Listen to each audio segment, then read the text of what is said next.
Hey up guys，我係 Fian，歡迎嚟我嘅 channel。今日我要帶大家返博物館返一日工。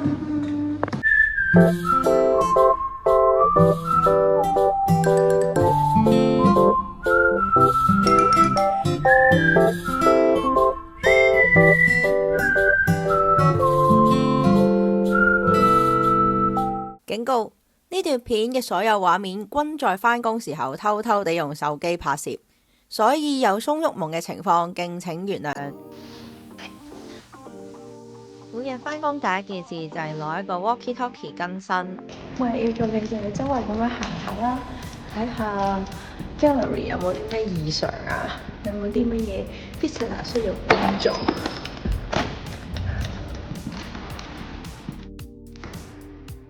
我投咩料？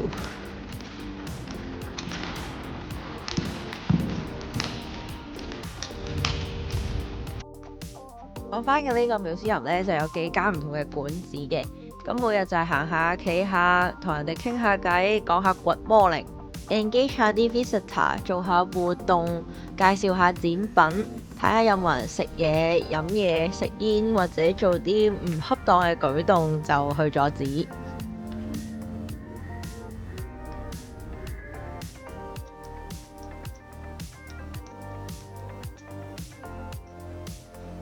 其實我又唔係齋企嘅，但我同啲客講嘢嘅時候，我又冇理由影埋啲客入鏡㗎嘛。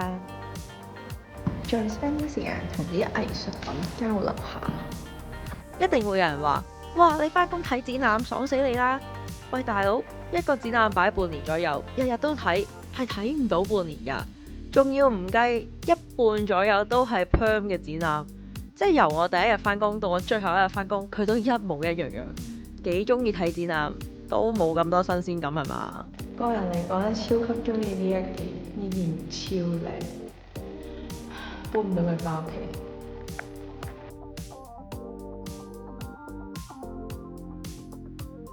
有陣時都要幫手抹下啲玻璃啊，掃下塵啊，拖下地啊，拎下水桶啊咁樣。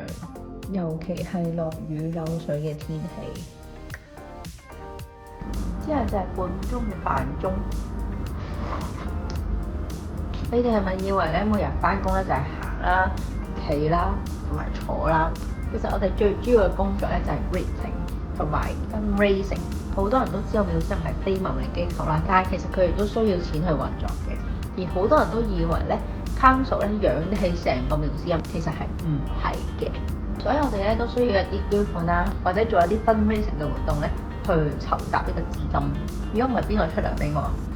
除此以外咧，喺 gallery 裏面仲要話俾你聽，唔可以食嘢啊，唔可以飲嘢啊，唔好跑啊，唔好掂啲嘢啊，仲有影相唔好用閃光燈。一般人係估唔到有幾多人中意喺博物館裏面食嘢、飲嘢同埋野餐嘅。食物殘渣咧係會引嚟蟲害，而蟲害咧係會威脅到展品。Hello, welcome. Hi. Hello.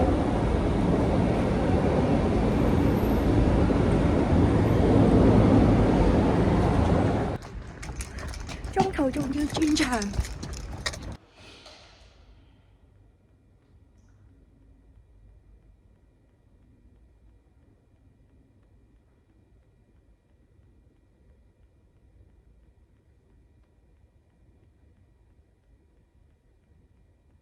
我拍得咁多嘢俾你哋睇咧，係因為今日我已經 last day 啦。你哋再嚟呢度咧，已經揾唔到我噶啦。呢份工係我第一份喺英國出糧嘅工。我仲記得一開始攞到嗰張職員證嘅時候，嗰種興奮同埋鼓舞係有幾咁濃烈。雖然佢唔係我一個理想中嘅角色，不過我仍然好感恩我有過一個咁樣嘅機會喺我好中意嘅博物館範疇度工作。隔咗咁耐，我依然好掛住樓上嗰堆古董車。姐姐啊！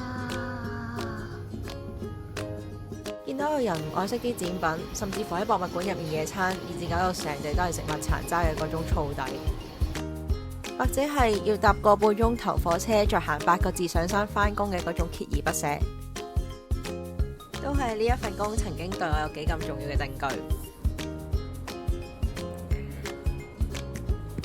究竟係窮定係責任驅使我堅持喺火車錢都蝕埋俾佢嘅情況下返呢年半嘅工？係愛啊！今日 last day 之後咧，我就要還晒啲制服啊、名牌啊、鎖匙啊咁樣，咁我就唔再屬於呢個地方咯。喺辭咗職嘅足足1年之後，呢條片上畫之際，我啱啱開始咗第2份博物館嘅工作，今次仲要上埋 office 添啊！呢個世界真係好美好啊！如果大家對我揾工嘅過程有興趣，可以喺下面留言話俾我聽，我睇下點樣拍條片同大家分享下我嘅心路歷程啦。最後再講多一次，No food or drink in the museum. Thank you.